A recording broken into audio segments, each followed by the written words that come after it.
6月16號絕對有一單震撼英國左中右媒體嘅大新聞，就係首相 Keir Starmer 繼佢之前嘅 Winterfell Allowance 之後嘅另外一個大 U-turn， 全面而深入咁調查一單佢之前自己叫停纏繞咗英國15年一班亞裔犯罪團夥綁架襲擊英國當地少女嘅案件。除咗呢單案件之外，仲有就係一大班香港人喺倫敦將會建造中國超級大使館嘅外邊進行示威。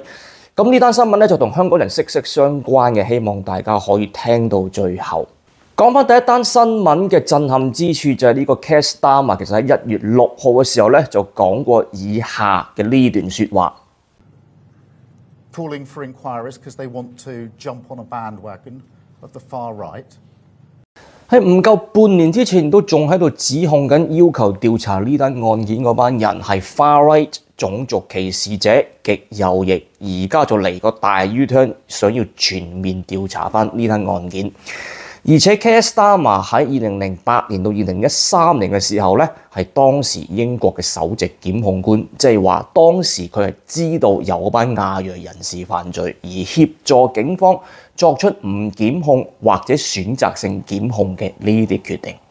咁呢單新聞咧就係關於呢個英國有個亞裔嘅犯罪團夥由2001年開始襲擊少女，咁但係就2010年開始咧先至有人定罪。咁喺咁多年當中，電視台包括 Channel 4 News 嘅調查記者都深入調查過。咁唔同嘅政客以及警察都講到就係話，如果真係要調查呢單案件嘅話咧，就會挑起好多移民以及本地人之間嘅矛盾，而呢件事就不了了之。咁最後係2010年開始先有第一批11個巴基斯坦裔嘅男人咧係受到定罪。2011年開始就不斷有受害者出現嚟申訴，咁就係呢個範圍包括英格蘭好多地方，包括 Oxford、Oldham、Telford、Bristol， 係包括遍佈英格蘭以及威爾斯地區嘅地方。咁2014年嘅時候有13個人咧喺 Bristol 嘅法院被判刑。咁2017年嘅時候喺 Huddersfield 呢個法院當中咧就有29位亞裔人士被判刑。咁當時嘅法院咧就下令媒體唔能夠公佈疑犯以及判刑人士嘅樣。咁其中一位被英國政府不斷視為極右人士嘅 Tommy Robinson， 佢就喺法院門外影相，就以藐視法庭罪咧就被判監13個月。咁呢位人士咧，我其他有片講過嘅，段片都擺咗下邊嗰度。咁到咗2018年就更加有其中有18名罪犯就被判刑。咁到咗2023年嘅時候，當時嘅時任首相辛偉誠咧就成立專案小組去調查，咁但係咧就被呢個 Keir Starmer 上台之後就嘆慢板，咁嘅技術上咧就停低咗。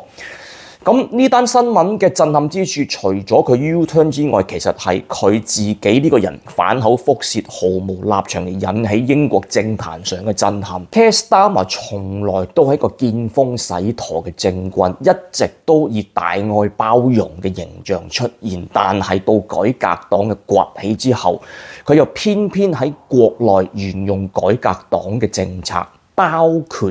佢哋要大力打擊非法移民，以及去對付呢啲喺外國入嚟嘅犯罪分子，而嚟一個大 U-turn。